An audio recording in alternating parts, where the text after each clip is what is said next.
Voilà comment réussir en e-commerce pour l'année 2026. Cette vidéo sera courte, assez rapide. Le but, c'est que vous compreniez bien comment réussir en e-com. Peut-être que là, toi, tu as cliqué sur cette vidéo YouTube parce que tu t'es lancé il y a plusieurs années et que ça fait des années que tu t'es plus rebranché. Là, tu veux te relancer en e-commerce et tu as envie de savoir la différence qu'il y a entre 2017 et maintenant. Pour ça, j'ai fait toute une roadmap. Ou alors peut-être que tu es une personne qui t'est jamais lancé en e-com, qui juste t'intéresse, regarde des vidéos, mais n'est pas sûr réellement du business plan de l'e-commerce. Si vraiment ça fonctionne pas, qu'est-ce qu'on en pense? J'ai fait toute une roadmap où je vous présente est-ce que l'e-commerce ça fonctionne encore, le dropshipping, l'e-commerce avant vs maintenant, la recherche de produits, les stratégies par rapport à son profil, travailler avec un agent, les nouveautés en e-commerce et la boutique. Ok, et la force de l'organique. Pardon. Ça, c'est la roadmap que je vais vous présenter, pleine de valeur. Le but, c'est qu'il n'y ait pas de bullshit, il n'y aura pas de coupure. Je vais vous parler droit, direct, pour que vous compreniez bien comment réussir en e-commerce pour l'année 2026. Pour ceux qui ne me connaissent pas, je m'appelle Pierre Pitalua, ça fait 7 ans que je suis dans l'e-commerce, j'ai fait plusieurs millions en e-com, je me suis spécialisé pendant le Q4, j'ai fait de très beaux chiffres pendant les derniers mois de l'année, pendant les périodes de Noël. J'accompagne également des brands à scaler leur boutique e-commerce et j'accompagne également des débutants à se développer en e-commerce de A à Z. C'est parti, je vais vous expliquer comment réussir en e-com. La première chose, c'est est-ce que l'e-commerce fonctionne encore? J'entends beaucoup cette question, beaucoup de monde me la pose, je la vois de partout sur internet. Ouais, l'e-commerce ça fonctionne plus, nanani nanana, parce qu'il y en a plein qui discréditent l'e-commerce pour créditer leur business à eux, mais l'e-commerce, il n'y a rien de plus puissant et je vais vous montrer pourquoi. La première chose, c'est une courbe très simple. Si on fait le comparatif entre 2014 et 2024, en 2014, on avait 1336 milliards de dollars sur le marché en ligne, de la vente en ligne, et maintenant on a 6388 milliards de dollars. On ne parle pas en millions, on parle en milliards. En 2017, on était à 2300, là on est en 2024, on a 6300. Et là, pour l'année 2025, on sera peut-être à 7000 milliards. Donc c'est pour vous montrer que la courbe, elle est constante, elle monte, ok? Elle est montante. Il y a une amélioration, il y a de plus en plus de personnes qui achètent sur Internet, il y a de plus en plus de budget qui est sur Internet. Donc l'e-commerce n'est pas prêt de s'arrêter, et ça, je vais vous l'expliquer pourquoi. Cette dame, elle vous fait penser à qui? Elle vous fait penser peut-être à vos grands-parents, à vos arrière-grands-parents. Elle fait penser à une génération lointaine, ok? Pour les personnes, je pense la majorité qui regardent à moins de 30 ans, 35 ans, peut-être moins de 40 ans, là sur cette vidéo, le but c'est de vous faire comprendre que les grands-parents, à l'heure d'aujourd'hui, n'achètent toujours pas sur Internet. Il y a une minorité qui achète sur Internet, en tout cas les personnes de plus de 70 ans, je ne connais pas les stats, mais il y a peut-être quoi, 10, 20, 30% qui achètent sur Internet à plus de 70 ans. Mais alors imaginez quand ma génération à moi, on va dire les années 90, 2000, auront 70 ans. Dans 20, 30, 40 ans, ben, nous-mêmes, on achètera sur Internet. On sera nous-mêmes parents, on sera nous-mêmes grands-parents et on achètera sur Internet parce qu'on a été éduqués à ça. On aura une habitude de consommation et on saura acheter sur Internet. Donc, tant que la majorité, quand toute la population ne saura pas acheter sur Internet, l'e-commerce ne sera jamais fini, ne sera pas fini. Ok? Bon, c'est la base. C'était mon exemple et je trouve qu'il n'y a pas assez de monde qui l'explique ça. Et enfin, pour moi, c'est hyper logique. Donc l'e-com voilà, a un énorme potentiel. Le dropshipping avant vs maintenant. Avant, on avait peu de concurrence. Alors d'aujourd'hui, on a une concurrence qui est féroce. Qu'est-ce que j'appelle féroce? Une concurrence qui est présente, qui est là, qui crée énormément de boutiques, énormément de marques. Et je vais vous expliquer pourquoi la concurrence se diversifie et se développe. Avant de parler d'autre chose, la concurrence, on avait peu de concurrence avant, c'était intéressant. Maintenant, on a une grosse concurrence, mais ce n'est pas forcément un point négatif. Okay, ce n'est pas forcément un point négatif et je vais vous expliquer pourquoi. Avant, on avait 1,3 milliard qui achetaient sur Internet en 2017. Maintenant, on a le double. D'accord. Donc finalement, il y a cette balance qui se fait. C'est qu'on a plus de concurrence, mais on a également plus de milliards sur la table pour prendre une part du gâteau. Avant, on avait peu de produits. Que ce soit sur AliExpress, Alibaba, c'était plus compliqué de sourcer ces produits, c'était plus compliqué de les trouver, les agents étaient moins disponibles, il y en avait beaucoup moins à l'époque, c'était beaucoup plus difficile de trouver les produits qu'on voulait. Alors d'aujourd'hui, on a tous les produits qui sont dispo sur AliExpress. Je veux dire, tous les produits que vous voulez chercher, ils sont dispo sur Amazon, AliExpress. Tous. N'importe quel produit que vous voulez, il est dispo sur AliExpress. Avant, on avait peu d'outils.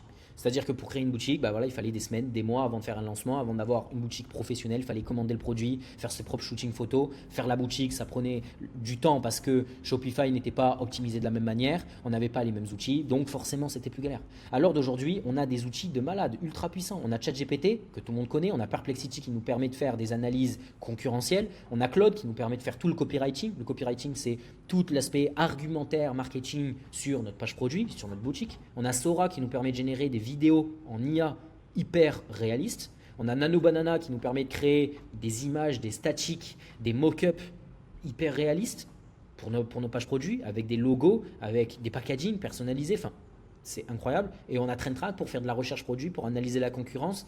Et on a également la Facebook Ads Librairie. Je vais la rajouter, c'est quand même intéressant. Facebook Ads Librairie, qui est parce que TrendTrack, tous les AdSpy sont indexés de la Facebook Ads Librairie. La Facebook Ads Librairie, elle référencie toutes les personnes qui font de la publicité sur Facebook. C'est-à-dire que dès qu'une personne a une publicité sur Facebook, elle apparaît sur la librairie. Donc vous avez juste à chercher le nom du concurrent, tout simple, et vous allez tomber sur ces publicités. Et ça, c'est hyper puissant parce que on peut, à l'heure d'aujourd'hui, avoir une transparence énorme et voir comment travaillent les concurrents, quel funnel ils utilisent, comment ils font pour vendre. Et nous, on peut adapter en conséquence. Okay, donc, on a des outils maintenant qui nous permettent d'être 10 fois plus performants. Avant, les exigences clients étaient très faibles. C'est-à-dire que les clients, s'ils recevaient au bout de 15 jours, bah, c'était OK. S'il n'y avait pas de packaging, c'était OK. C'était bien différent. Les gens, en fait, ils ne savaient pas que le dropshipping existait. Ils étaient moins au courant. Ça s'était moins démocratisé. Donc, peu importe d'où le produit vient, du moment qu'ils reçoivent le produit, c'était ça qui était intéressant. À l'heure d'aujourd'hui, les clients, ils sont exigeants. Ils veulent avoir des délais de livraison qui sont rapides, ils veulent des packaging, ils veulent de la qualité, et donc bah forcément ça complexifie un petit peu tout ça.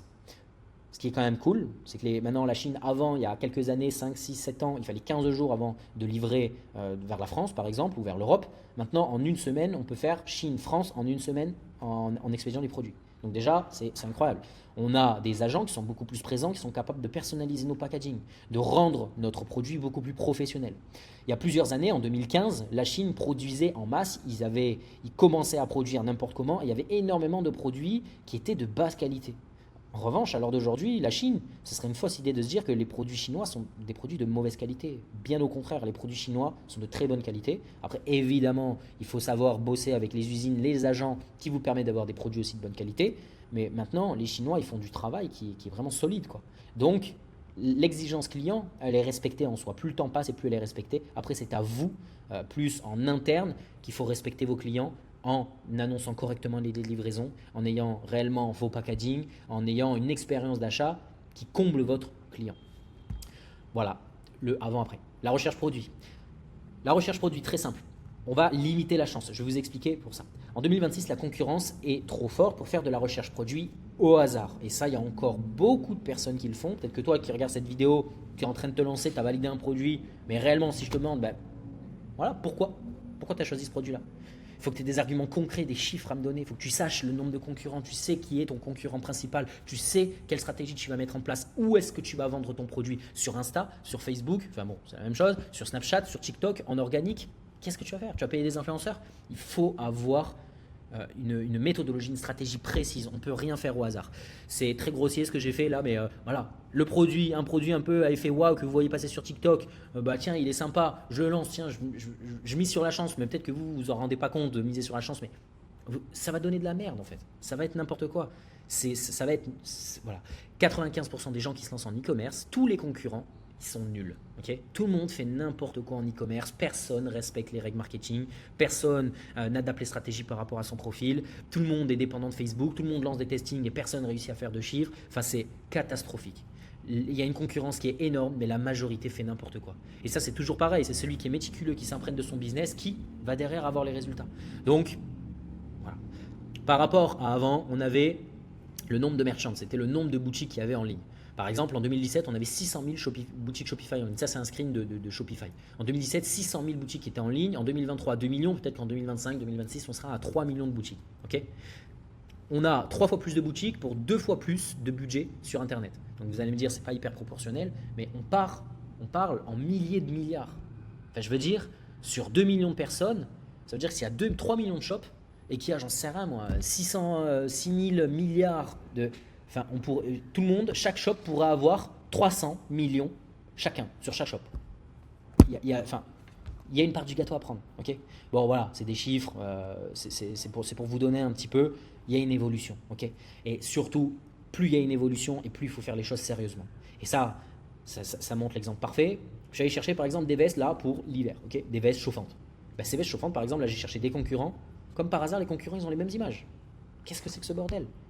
Tu vois? Enfin, bon, moi, ça fait des années que je suis dans l'e-com. Donc, moi, quand je vois des trucs comme ça, je me dis, mais what the fuck, qu'est-ce qu'ils font les gens? Qu'est-ce qu'ils font? Ils se lancent en e-commerce, ils font n'importe quoi. Mais faites un truc de cool au moins, quoi. Donc, bon, voilà, évidemment, je vais dire, il n'y a pas de jugement, il y en a un petit peu malheureusement, mais en fait, l'e-commerce, c'est pas facile, ça demande du temps, du travail, de l'investissement. Je vous l'ai dit au début de vidéo, il n'y a pas de bullshit. Enfin, pour être honnête, l'e-commerce, c'est compliqué. Ça demande du temps, du travail, il faut s'y mettre. Par contre, le potentiel de l'e-commerce, l'opportunité qu'il y a derrière, c'est énorme. Si tu es pendant 10 ans dans ton CDI, tu vas peut-être prendre 10% par an de ton salaire, et encore peut-être même pas. Alors, en e-commerce, tu vas prendre du 200, 500% par an, parce que tu as un potentiel qui est ouf en créant une marque. Pour revenir à mon exemple, ils ont les deux mêmes images. Il y a une boutique qui est complètement naze, il n'y a aucune offre, le sigle euro il est à gauche, va savoir pourquoi, il n'y a même pas d'offre en plus dessus, enfin c'est pourri quoi. Là ils ont une offre, bon elle est un petit peu mieux cette boutique là, mais ils font la même chose, ils proposent la même chose. Il n'y a pas un axe marketing même qui est précis. Chauffe et soulage, autonomie, confort absolu, simple et fiable. Simple et fiable. Ça veut dire quoi c'est simple et fiable? Chauffe en 10 secondes top chrono. Enfin, c'est pas clair. Il n'y a pas de chiffre concret qui nous donne. Alors, chauffe dans 10 secondes top chrono, ça c'est bien, à la limite. Mais ce que je veux faire comprendre, c'est qu'il y a plein de concurrents et tout le monde fait n'importe quoi. Là, honnêtement, j'ai pas analysé cette boutique, j'ai juste pris des screens comme ça pour vous montrer que les gens ils font la même chose. Et il faut venir se différencier par le biais de tous les outils qu'on a à disposition. Et également, là, sur le marché, si vous vous amusez par exemple à prendre ce produit-là, vous l'envoyez dans Google Images, vous allez trouver une tonne d'images de ce produit, donc de sites web qui vendent ce produit-là. Une chose simple, s'il y a plus de 10 concurrents, hormis Amazon, AliExpress, qui vendent ce produit-là, votre produit en tout court, vous savez qu'il y a une instabilité du marché qui est énorme, parce que n'importe qui peut lancer le produit demain, après-demain. Si vous avez eu l'idée, peut-être qu'il y en a eu 1000 personnes qui ont eu la même idée. Et donc, s'il y a des concurrents fantômes, un concurrent fantôme, qu'est-ce que c'est? C'est un concurrent qui a 0 visiteur sur sa boutique, mais juste qui a été créé, qui a été fait, mais qui a été laissé à l'abandon. Et ça, quand il y a trop de concurrents fantômes, ça veut dire qu'il y a une instabilité de marché, donc ça ne vaut pas le coup de le lancer. Voilà, tout simple. Ensuite, avant de regarder le produit, regarde qui le vend et comment il le vend. Et les indicateurs qui sont intéressants, c'est déjà la page produit, la boutique, très simple. Qu'est-ce qui se passe sur la page produit? Est-ce qu'ils ont une offre sur la quantité par exemple? Est-ce qu'ils ont des avis clients? Est-ce que c'est propre? Est-ce qu'ils ont des jolies images? Qu'est-ce qui se passe chez le concurrent? Est-ce que c'est bien fait? Est-ce que c'est un concurrent qui a l'air sérieux? Okay, ça, même en étant très débutant, vous pouvez déjà le voir de vous-même avec vos yeux. Okay. Ensuite, c'est la date de lancement. Si vous voyez que sur toutes les boutiques, c'est que des lancements qui sont hyper récents, qui datent de moins de 2 mois, même 1 mois en général, vous savez que c'est des boutiques qui sont hyper récentes, c'est potentiellement soit des concurrents fantômes, soit c'est des concurrents sur lesquels vous ne pouvez pas vous inspirer. Vous ne pouvez pas vous appuyer sur un concurrent qui est arrivé il y a 1 mois. Parce que c'est même pas un concurrent en fait. C'est un gars juste qui a lancé, il fait quelques ventes, mais vous ne pouvez même pas valider votre produit, valider l'offre et la demande qu'il y a, parce que c'est un concurrent en fait qui a juste créé sa boutique. Voyez, donc il faut bien regarder la date de création. En général, on peut prendre au sérieux un concurrent quand il a au moins plus de 2 mois et qu'il a beaucoup de publicités qui sont actives. Et ça, je vais venir sur la Facebook Ads Librairie que je parlais juste avant. La Facebook Ads Librairie vous permet de voir sur une boutique combien il a de publicités qui sont actives. Là, par exemple, il y a 14 publicités qui sont actives. Et ce qui est cool, c'est que ça vous permet de voir, ok, si il a des publicités qui sont actives depuis le 3 novembre et que là, moi, par exemple, on est le 1er décembre, ça fait plus d'1 mois que ça tourne. Si ça fait plus d'1 mois qu'il fait tourner une publicité, c'est qu'il fait de l'argent. Okay, donc, ça, c'est une base. Et vous pouvez après vous amuser à regarder toutes les créatives qu'il fait. Je ne l'ai pas montré, mais sur Facebook Ads Librairie, vous pouvez regarder, visionner les publicités qu'il met en avant.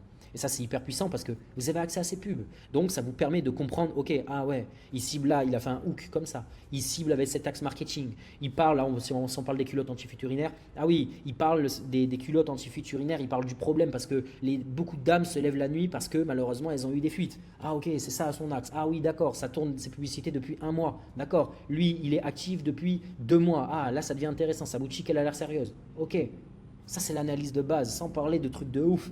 C'est juste les stats de base. C'est basique.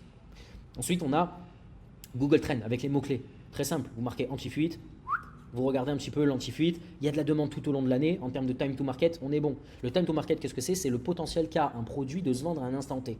Par exemple, pour Noël, ce qui va très très bien se vendre, c'est les cadeaux. Donc, en termes de time to market, tout ce qui est cadeau, ça marche très très bien.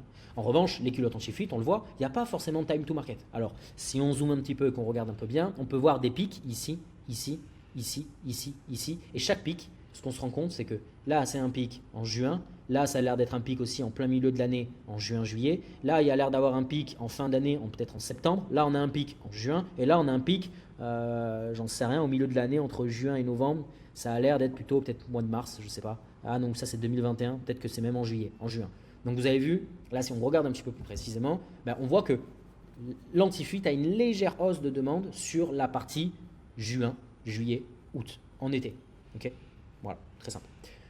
Ensuite, on a la recherche Google Images, comme je vous ai montré, comme je t'ai montré, c'est toi qui regardes cette vidéo, sur l'exemple d'avant. Tu fais ta recherche avec ton produit et tu vas cliquer sur tous les liens, sauf Amazon et Made in China. Tu ne vas pas regarder ça, tu vas regarder sur tous les concurrents qui vendent. Ok, Made in China, AliExpress, tu ne les regardes pas, ou alors tu peux t'amuser à cliquer sur un ou deux Amazon pour voir un peu comment ils tournent leur offre et comment ils vendent ça. Ok, quels sont les potentiels commentaires qu'il y a sur Amazon, etc. pour voir l'efficacité du produit. Parce qu'évidemment, on cherche à avoir une efficacité de produit qui est intéressante si on veut lancer une marque sur le long terme. Et même, je vous dirais, sur le court terme, ça ne vaut pas le coup de lancer un produit qui n'a pas une bonne fonctionnalité. Okay, le but, c'est de respecter ses clients, comme je le disais en début de vidéo. Donc, on évite de vendre des produits miraculeux, des produits qui résolvent des problèmes de fou, alors que ce n'est même pas vrai. D'accord. Vous regardez et vous allez cliquer sur tous les concurrents pour voir qu'est-ce qu'ils proposent. Ça, c'est une très bonne base. Ou alors, vous allez chercher sur Google. D'accord. Ça, c'est des recherches de base. Je vous montre cette vidéo complémentaire parce que sur cette vidéo, je me suis lancé le défi de repartir de zéro en e-com là, pour l'année 2025-2026. Là, je génère du chiffre avec justement ces culottes anti-fuite. Je vous montre tout le produit, les marges, comment on fait de la recherche produit bien spécifiquement. Là, c'est vraiment sur les grandes lignes comment faire de la recherche produit. Là, c'est même pas une recherche produit. C'est juste comment faire une recherche produit à l'heure d'aujourd'hui. Quel état d'esprit dans lequel vous devez être pour faire une recherche produit. Ce n'est pas les méthodes pour rechercher les produits. Tandis que dans cette vidéo, je rentre vraiment dans le concret pour vous montrer comment on fait une recherche produit, comment on crée une boutique, qu'est-ce qu'on fait tout de A à Z. C'est une vidéo de 50 minutes, pure valeur comme celle-ci, mais encore plus pépite avec des exemples précis de brands qui font plusieurs millions précis. Voilà, j'en dis pas plus. Ensuite, ce qui est hyper important, c'est l'axe marketing. Avant, il y avait moins besoin d'avoir un axe marketing précis. Maintenant, il y a besoin d'avoir une expertise concrète sur votre boutique. Je vous montre l'exemple de 6 types de culottes. Les culottes menstruelles, les culottes type coton confort, les culottes à dentelle, donc style un peu plus sexy, les culottes pour les femmes qui ont du poids en trop, les culottes d'incontinence, donc les culottes anti-fuite et les culottes gainantes. Ça, c'est l'exemple parfait de l'axe marketing. On ne parle pas juste de culottes, on ne vend pas des culottes, on vend une culotte avec un axe précis, d'expertise précis.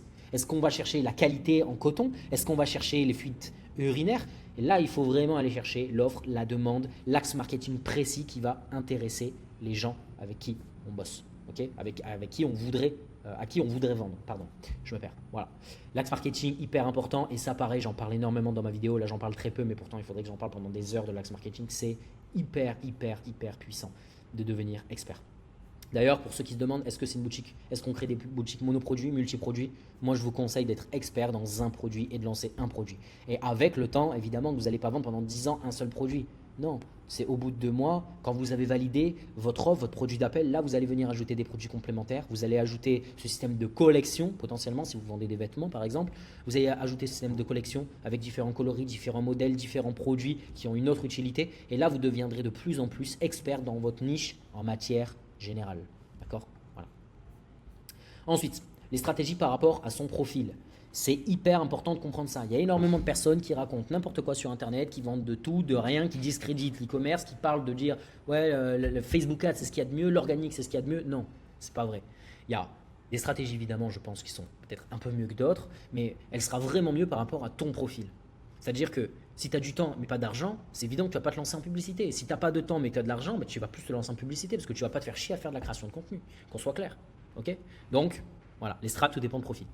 Je vous les résume très rapidement. La publicité méta, il vous faut 2 à 3 heures par jour, 500 € de budget et avoir des compétences dans l'analyse de données, comprendre ces publicités qui performent, faire du renouvellement de créa. C'est vraiment de la lecture en fait, de l'analyse. Avoir un profil un peu mathématique. En tout cas, si toi tu l'as pas là maintenant, c'est pas un problème. C'est des choses qui s'apprennent, d'accord? Mais le principal, c'est le temps et l'argent que vous avez à dispo.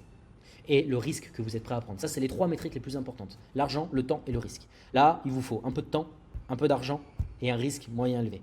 Ensuite, ça, c'est une stratégie organique. La stratégie organique, il vous faut plus de temps, très peu de budget, mais il y a un risque qui est beaucoup plus faible en termes de finances. Par contre, en termes de temps, vous allez demander plus de temps. D'accord? Donc là, c'est pareil. Si toi, demain, tu n'as pas de budget, tu n'es pas prêt à investir financièrement, mais que tu as du temps à investir, lance-toi en organique. C'est ce qu'il y a de mieux pour toi. Parce que tu ne seras pas là à t'arracher les cheveux si tu dépenses en ads et qu'en fait, tu vois que tu perds ton argent et que tu n'arrives pas à être rentable. Bah ouais, forcément, lance-toi en organique pour commencer. Il n'y a rien de plus puissant. Okay? Surtout quand tu n'as pas le budget. Le marketing d'influence. Ça, c'est tout ce qui est influenceur. Pareil, il vous faut 2 à 3 heures par jour, 500 à 1000 € et le risque, il est moyen à risquer. TikTok Shop, vous avez besoin de 2 à 3 heures par jour, 5 à 2000 euros. Pourquoi 5 à 2000 euros? Parce que TikTok Shop, en général, il vous faut un stock. Peut-être que les choses vont évoluer là avec le temps, à l'heure où je tourne cette vidéo, et je crois même qu'elle commence à évoluer. Mais pour du TikTok Shop, il vous faut un stock. Et derrière, le risque, c'est un risque moyen. Voilà. Et la stratégie ROI, ça c'est ma stratégie que j'ai développée moi personnellement, c'est 5 à 7 heures par jour, 200 à 1000 euros de budget et le risque est faible. Voilà. Pourquoi faible? Parce que l'argent qu'on investit, il sera en conséquence de ce qu'on gagne. Par contre, le temps investi, il est très élevé, ça demande beaucoup de temps, il faut limite être à plein temps avec cette stratégie-là. Mais si vous vous développez bien, c'est ça qui cartonne. Par exemple, je vais vous donner l'exemple de Thomas qui justement applique la méthode ROAS. Il a lancé, je crois, il y a peut-être un mois, il a déjà 1100 abonnés, il a créé du contenu, il fait des vidéos de lui tout simple et il montre ses t-shirts de techno. Voilà, son t-shirt, c'est sa marque Mindrick, Fuck Off I'm Dancing. Voilà, c'est que des modèles de t-shirts type techno musique. Ok. Et lui, il fonctionne très très bien. J'ai plus ses stats, mais je crois qu'il a fait en une semaine, la semaine dernière, il a déjà fait 3000 euros de chiffre d'affaires. Donc c'est quand même intéressant, très intéressant. Voilà. Et il est qu'à ses débuts, il n'a même pas encore lancé son drop, même pas lancé des nouvelles collections. On n'est qu'à 20% de la méthode ROAS, donc il y a un potentiel qui est fou. Ensuite, trouver un agent. Pourquoi il est important de travailler avec un agent?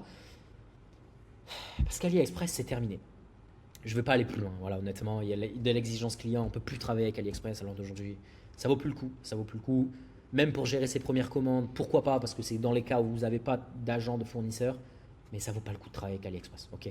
Professionnalisez-vous direct avec un agent, un fournisseur. Pour ceux qui ne savent pas ce que c'est un agent, c'est une personne qui est connectée avec les usines, qui est en contact en Chine direct avec les usines et qui est capable de vous sourcer tous les produits, de vous donner des prix, de discuter avec vous et de stocker dans leur entrepôt de logistique ces produits à vous, les produits qui sont à vous pour être destinés à vendre à vos clients et avec des prix qui sont hyper intéressants et qui sont plus intéressants encore qu'AliExpress.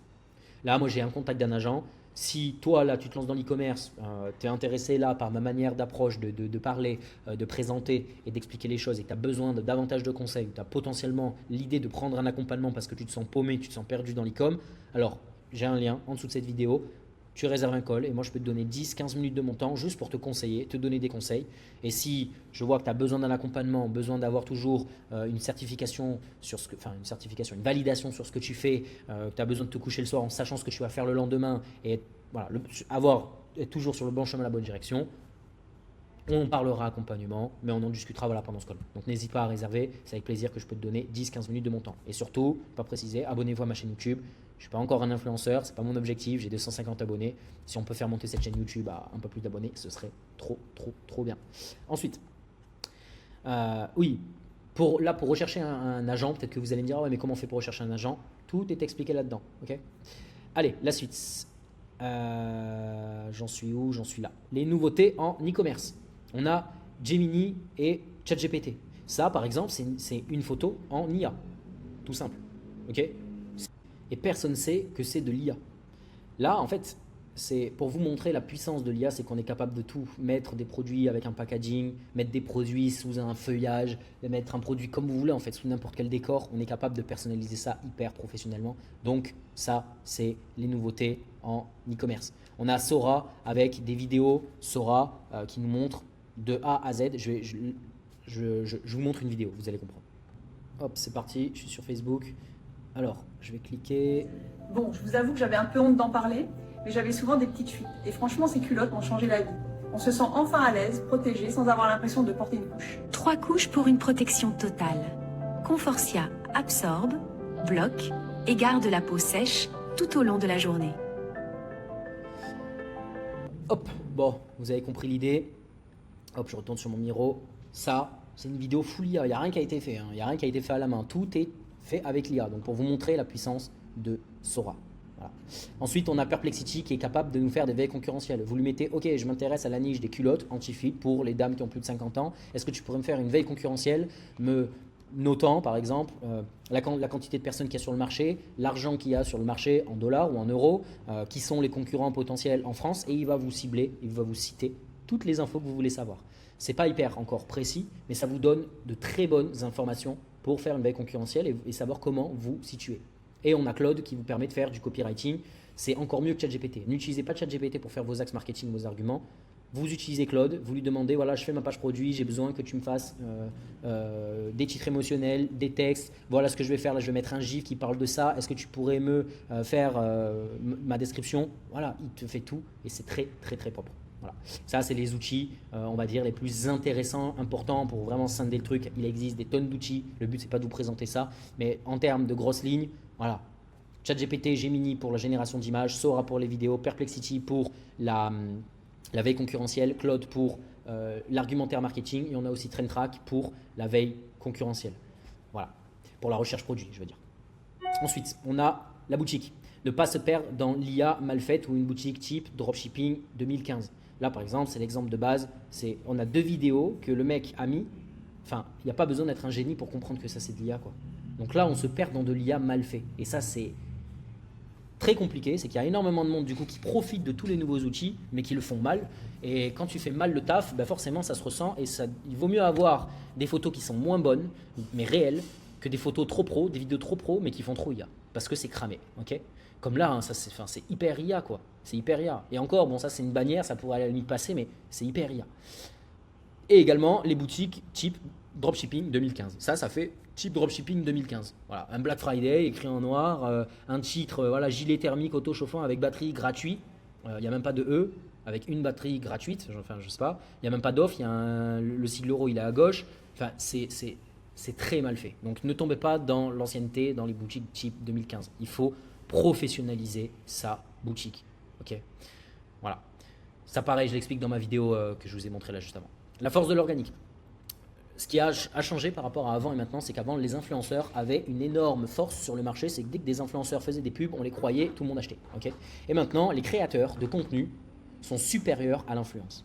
Pourquoi? Parce qu'un créateur de contenu, s'il a les codes de TikTok, qui sait faire des vues sur les réseaux, il va être 10 fois plus puissant, il va faire 10 fois plus de vues qu'un influenceur, et donc forcément, ça va vendre plus. En fait, à l'heure d'aujourd'hui, la quantité de vues rapporte plus que la qualification de l'audience. Alors, je ne vais pas trop m'avancer dans ce que je dis là, parce que par exemple, si on part sur un influenceur de pêche ou un influenceur très niché, très spécifique dans un domaine, un influenceur qui a une vraie crédibilité dans une niche précise, là, potentiellement, il vaut mieux de la qualité. Okay, mais quand on vend un produit peut-être plus mass market, qui n'a pas vraiment besoin d'expertise, les créateurs de contenu qui sont capables de faire des vues, voilà, la viralité, c'est surpuissant. Là, ce compte TikTok là, il a fait 1 million. Il met une grand-mère en disant voilà, c'est mes grands-parents, ils font des peluches, soutenez l'entreprise, machin, ça fait 1 million de vues.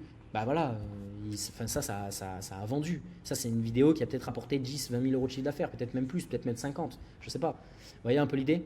J'aurais pu prendre un exemple à un de mes élèves, c'est dommage. C'est pas grave, j'ai trouvé le screen, je trouvais ça sympa, je trouvais l'exemple très concret, parce que je vois beaucoup passer je pense que pour vous aussi là qui regardez cette vidéo, beaucoup de monde qui doit voir passer des produits un peu style comme ça, avec des vieilles dames qui parlent, ce genre de choses. Donc voilà, ça c'est aussi important de le comprendre. La complémentarité à cette vidéo, c'est clairement celle-ci. J'insiste vraiment dessus. Toutes les infos sont dessus. Je vous montre tous les chiffres, comment on fait de la recherche produit, tout de A à Z. Honnêtement, j'ai toute la roadmap ici. Voilà. Je montre la stratégie, rechercher les produits, valider son produit, sourcing de produits, toutes les stratégies pour chercher, créer son site web, testing, scaling, les résultats. Enfin, je vous montre tout de A à Z. Donc vraiment, allez voir cette vidéo. Elle est hyper, hyper puissante. Pour cette fin de vidéo, voilà comment on travaille avec moi. Donc j'ai accompagné plus de 100 élèves, j'ai des tonnes de résultats, de chiffres, d'élèves qui ont fait des super chiffres. J'ai des lives de rediffusion qui expliquent des élèves pendant 1 heure dans mon groupe privé qui expliquent comment ils ont réussi avec moi, comment ils ont développé leur marque, comment ils ont atteint leurs résultats, etc., etc. Sur mon Insta également, j'ai des témoignages. J'ai les témoignages de Camille, de Maxime, de Benji, de Alan, Alan, Iñaki, Théo, Benjamin, Thomas que je vous ai montré juste avant, Evan. J'ai aussi Gaspard et Jeanne qui ont fait plus d'1 million d'euros en 8 mois. Donc voilà, il y a des résultats.